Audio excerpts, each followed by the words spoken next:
오늘도 혹시 마음 한편에 알 수 없는 불안이 스며들었나요? 쉴 새 없이 몰아치는 세상의 파도 속에서 당신의 마음은 지금 어디쯤 서 있습니까? 혹시 갈피를 잡기 어렵거나 좀처럼 단단하게 중심을 잡기 힘들다고 느끼고 계신가요? 우리 모두는 살아가면서 크고 작은 흔들림을 경험합니다.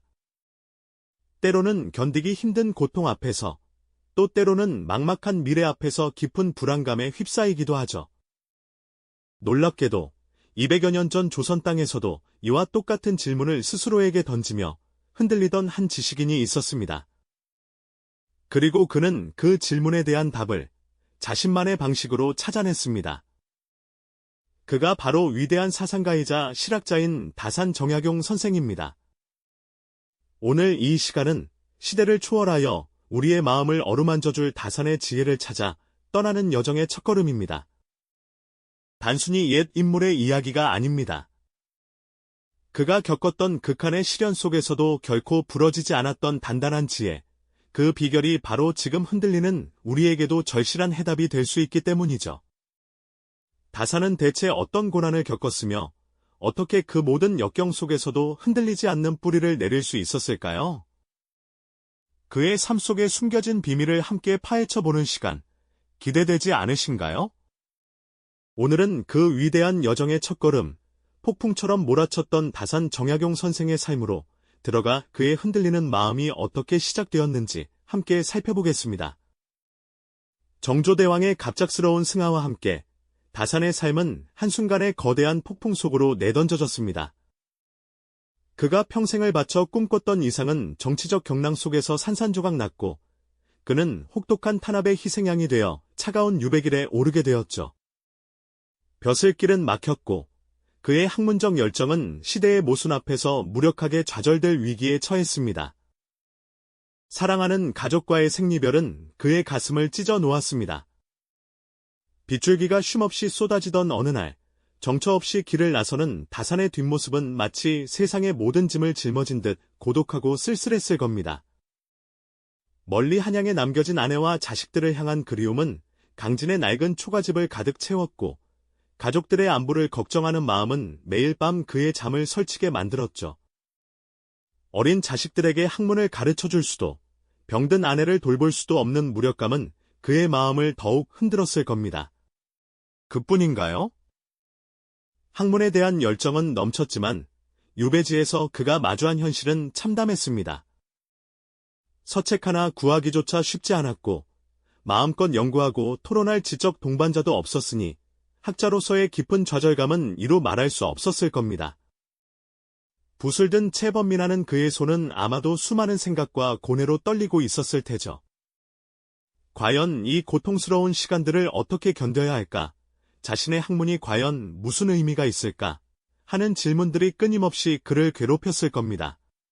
이처럼 다산에게 마음의 흔들림은 단순히 개인적인 감정의 동요를 넘어 생존 그 자체와 직결된 처절한 문제였죠. 벼랑 끝에 선 심정으로 그는 매일같이 자신의 내면과 싸워야 했습니다. 과연 이런 상황 속에서 그는 어떻게 마음의 중심을 잡고 스스로를 지켜낼 수 있었을까요? 다음 시간에는 그가 흔들리는 마음을 다잡기 위해 어떤 노력을 했는지 수기 철학의 구체적인 실천을 통해 더 깊이 들여다보는 시간을 갖도록 하겠습니다. 지난 시간, 다산 정약용 선생께서 유배지에서 겪었던 처절한 고통과 그로 인한 깊은 마음의 흔들림에 대해 이야기 나눴습니다. 사랑하는 가족과의 이별, 학문에 대한 갈증, 그리고 벼랑 끝에 선 듯한 생존의 문제까지 그에게 드리워진 그림자는 너무나도 짙었죠. 과연 이런 상황 속에서 그는 어떻게 마음의 중심을 잡고 스스로를 지켜낼 수 있었을까요? 오늘 우리는 그 해답을 다산의 수기, 철학, 즉 자신을 갈고 닦는 지혜 속에서 찾아보려 합니다. 다산에게 유배는 단순히 공간의 이동이 아니었습니다. 그것은 절망의 심연이자 동시에 자신을 돌아보고 내면의 기둥을 세우는 역설적인 기회가 되었죠. 그는 고통 속에서 무너지지 않기 위해 자신만의 단단한 성을 쌓아 올리기 시작했습니다. 그 첫 번째이자 가장 중요한 방법은 바로 독서였습니다. 유배지 강진에서 서책 하나 구하기조차 쉽지 않았다는 사실을 떠올려보면 그가 얼마나 필사적으로 책을 찾고 읽었을지 짐작할 수 있습니다. 스승의 가르침을 되새기고 고전 속에서 현인들의 지혜를 탐구하며 그는 끝없이 흔들리는 자신의 마음의 굳건한 뿌리를 내리고자 애썼습니다. 책장 하나하나를 넘길 때마다, 글자 한 줄 한 줄을 곱씹을 때마다 다사는 혼돈 속에서 길을 잃지 않으려는 간절한 의지를 다졌을 겁니다. 마치 거친 파도 속에서 등대에 불빛을 찾는 뱃사람처럼 그는 책 속에서 희망의 빛을 발견하고자 했죠. 독서와 함께 다산의 수기를 완성한 또 다른 축은 바로 저술과 기록이었습니다.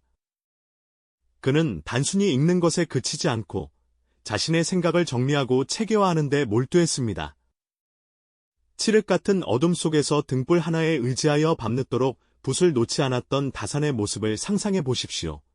종이 위로 사각거리는 붓소리는 아마도 그의 내면에서 일어나는 수많은 번뇌와 깨달음의 소리였을 겁니다. 그는 유배지에서 무려 500여 권에 달하는 방대한 저술을 남겼는데 이는 단순한 학문적 성과를 넘어선 자신의 혼란스러운 마음을 다스리고 지식을 쌓아 올린 치열한 과정의 결과물이었죠. 다산에게 글쓰기는 단순히 지식을 전달하는 수단이 아니었습니다. 그것은 곧 자기 성찰의 도구이자 내면의 혼란을 잠재우는 명상과도 같았습니다.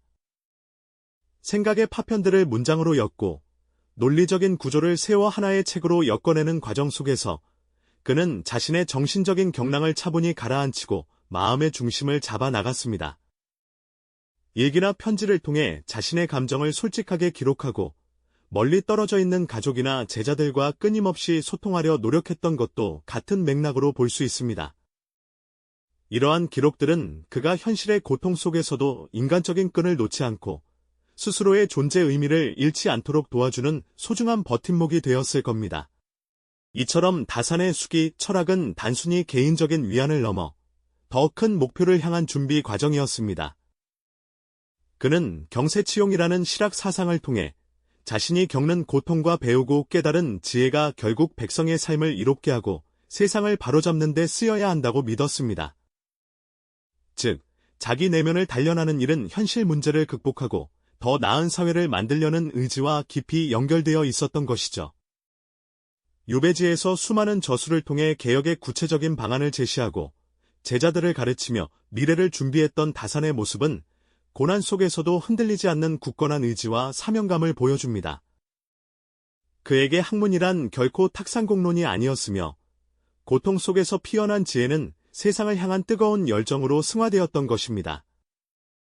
다음 시간에는 다산이 개인적인 고난을 넘어 세상을 어떤 시선으로 바라보고 행동했는지 경세의 지혜를 통해 더 깊이 탐구해 보도록 하겠습니다.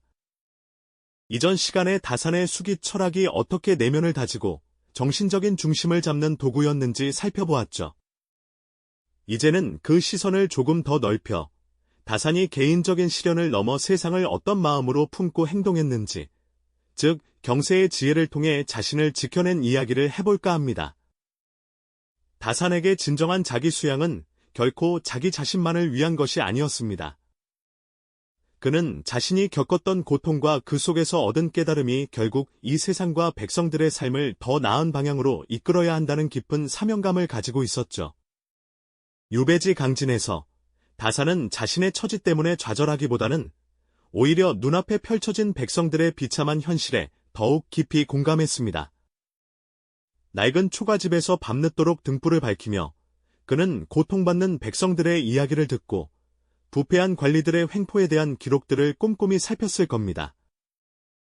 마치 거울을 보듯 백성들의 고통 속에서 당시 조선 사회가 안고 있던 병폐를 명확히 들여다보았죠. 그에게는 단순히 개인의 안위가 아니라 모두가 함께 잘 살 수 있는 세상을 만드는 것이야말로 가장 중요한 과제였던 것입니다. 이러한 깊은 성찰과 책임감은 그를 더욱 단단하게 만들었습니다. 다산은 자신의 학문적 역량과 지혜를 오로지 세상의 개혁을 위해 쏟아부었죠. 그 대표적인 결실이 바로 목민심서, 경세유표, 흠음신서와 같은 위대한 저술들입니다. 이 책들은 단순한 지식의 나열이 아니라 당시 사회의 모순을 날카롭게 비판하고 백성을 위한 실질적인 개혁 방안을 구체적으로 제시한 개혁 로드맵과도 같았습니다. 그는 이 책들을 통해 부정부패를 뿌리 뽑고 백성들의 삶을 실질적으로 개선할 수 있는 정책들을 하나하나 짚어가며 자신의 확고한 의지를 세상에 표출했습니다. 붓을 들어 글을 쓰는 행위는 그에게 단순히 지식을 전달하는 것을 넘어 시대의 어둠을 밝히는 강력한 등불이자 자신이 믿는 정의를 실현하려는 뜨거운 열정의 분출구였던 셈입니다. 또한 다산은 유배지에서도 제자들을 가르치는 일을 게을리하지 않았습니다. 그는 젊은 학도들에게 단순히 지식을 주입하는 것을 넘어 세상을 올바르게 바라보고 백성을 사랑하는 마음을 심어주려 노력했죠. 칠흑 같은 어둠 속에서도 희망을 잃지 않고 미래를 위한 인재를 양성하는 데 온 힘을 다했던 겁니다. 제자들과 함께 학문을 논하고 개혁의 필요성을 역설하는 그의 모습은 고난 속에서도 흔들리지 않는 굳건한 신념과 사명감을 여실히 보여줍니다. 결국 다산에게 경세의 지혜는 단순히 세상 일을 다스리는 통치술이 아니었습니다. 그것은 곧 자신의 마음이 흔들리지 않도록 붙잡아주는 강력한 외적 기둥과 같았습니다. 개인적인 고통에 매몰되지 않고 더 큰 대의와 사회적 책임감에 몰두함으로써 그는 역설적으로 자기 자신을 더욱 굳건히 지켜낼 수 있었던 것이죠. 정의로운 삶을 추구하고 자신이 속한 공동체를 위해 헌신하는 것이야말로 혼란스러운 시대 속에서 자신을 잃지 않고 단단히 설 수 있는 가장 확실한 방법임을 다산은 온몸으로 보여주었던 겁니다. 먼 곳을 굳건한 표정으로 응시하는 다산의 모습 속에서 우리는 개인의 고난을 넘어 세상을 향한 깊은 사랑과 확고한 의지를 엿볼 수 있습니다. 그의 삶은 우리에게 질문을 던집니다. 나를 지키기 위해 나는 세상을 어떤 시선으로 바라보고 행동하고 있는가 하고 말이죠. 200년 전 혼란의 한가운데서 자신을 지켜냈던 다산의 이 질문은 어쩌면 바로 지금 이 시대를 살아가는 우리에게 던져지는 물음과도 같을 겁니다. 스마트폰 화면에서 쉴 새 없이 쏟아지는 정보의 폭풍 속에서 우리는 매 순간 어떤 것이 진실인지, 무엇을 믿어야 할지 판단의 기로에 서 있죠. 무한 경쟁의 거친 파도에 휩쓸려 미래에 대한 불안감에 시달리고 복잡다단한 인간관계 속에서 마음의 피로를 느끼는 것, 이것이 바로 우리 현대인의 일상 풍경 아닐까요? 이처럼 시시각각 흔들리는 마음을 다잡기 위해 다산 정약용은 우리에게 어떤 지혜의 실마리를 건넬 수 있을까요? 그의 수기 철학은 오늘날 우리에게 자기 자신을 돌아보는 깊은 명상이나 꾸준한 기록의 습관으로 재해석될 수 있습니다. 내면의 소란스러움을 잠재우고 혼돈 속에서 자기만의 평화로운 중심을 찾아가는 강력한 도구가 될 수 있다는 의미입니다. 매일 짧은 글을 쓰거나 하루의 생각과 감정을 정리하는 시간을 갖는 것만으로도 우리는 마치 다산이 유배지에서 수많은 저수를 통해 자신을 단련했듯이 혼돈 속에서 자기만의 중심을 찾아가는 첫걸음을 뗄 수 있을 겁니다. 그리고 경세의 시선은 또 어떻습니까? 개인의 안위나 행복을 넘어 공동체의 안녕과 번영을 깊이 고민했던 그의 태도는 우리에게 타인과의 관계, 그리고 거대한 사회 속 나의 역할에 대해 다시금 성찰하게 합니다. 단순히 나 자신만을 위한 삶이 아니라 내가 속한 공동체에 어떤 긍정적인 영향을 줄 수 있을지 끊임없이 고민하고 실천하는 것. 이것이야말로 외부의 거센 파고 속에서도 흔들리지 않는 굳건한 외적 기둥을 세우는 일이 아닐까요? 다산의 조언은 결코 고루하고 빛바랜 옛 이야기가 아닙니다. 오히려 첨단 기술과 복잡한 사회 속에서 길을 잃고 방황하기 쉬운 우리에게 가장 본질적이고 실용적인 삶의 지침이 되어줄 수 있을 겁니다. 우리는 그의 삶을 통해 외부 환경의 변화에 일희일비하지 않고 내면의 평온을 지키며 세상을 향해 긍정적인 영향을 미칠 수 있는 단단한 자아를 어떻게 구축할 수 있을지 그 방법을 명확하게 엿볼 수 있는 거죠. 결국 다산 정약용의 삶은 흔들리는 마음을 넘어 단단한 자기 자신을 완성해낸 하나의 위대한 증거이자 살아있는 교훈이라고 할 수 있습니다. 칠흑 같은 어둠이 드리웠던 유배지에서 그는 절망에 잠식당하는 대신 그곳을 학문과 사색의 고귀한 장으로 삼았습니다. 밤낮 없이 책을 읽고 수백 권의 저술을 써내려갔으며 수많은 제자를 길러내며 미래를 위한 씨앗을 뿌렸습니다. 그가 남긴 목민심서나 경세요표 같은 방대한 저술들은 단순히 지식의 산물이 아니었습니다. 그것은 곧 고통스러운 현실 속에서도 희망을 잃지 않고 더 나은 세상을 간절히 꿈꾸었던 그의 뜨거운 열정과 흔들리지 않는 굳건한 의지의 결정체였던 것이죠. 유배에서 풀려나 다시 세상으로 돌아왔을 때 그는 이미 개인적인 고난을 초월하여 시대를 이끌 지혜를 갖춘 진정한 선각자가 되어 있었습니다. 다산의 이야기는 우리에게 소리 없는 그러나 묵직한 질문을 던집니다. 마음의 흔들림은 삶에 피할 수 없는 일부지만 그것에 압도당하지 않고 나만의 단단한 기둥을 세울 수 있다고요. 그의 고난과 성취는 지금 이 순간 각자의 삶의 무게에 짓눌려 불안해하고 흔들리는 우리에게 크나큰 용기와 따뜻한 위로로 다가올 것입니다. 우리도 다산처럼 외부의 어떤 시련에도 굴하지 않고 내면의 힘을 길러내며 세상을 향한 긍정적인 시선을 유지한다면 나도 능히 해낼 수 있다는 강한 내적 동기를 얻을 수 있을 테니까요.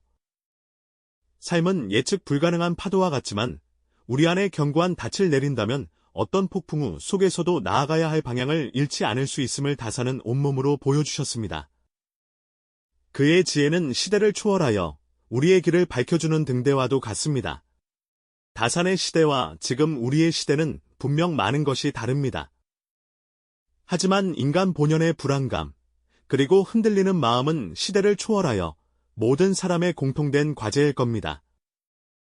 200년 전 그가 남긴 지혜는 결코 빛바랜 과거의 유산으로만 머물러 있지 않습니다.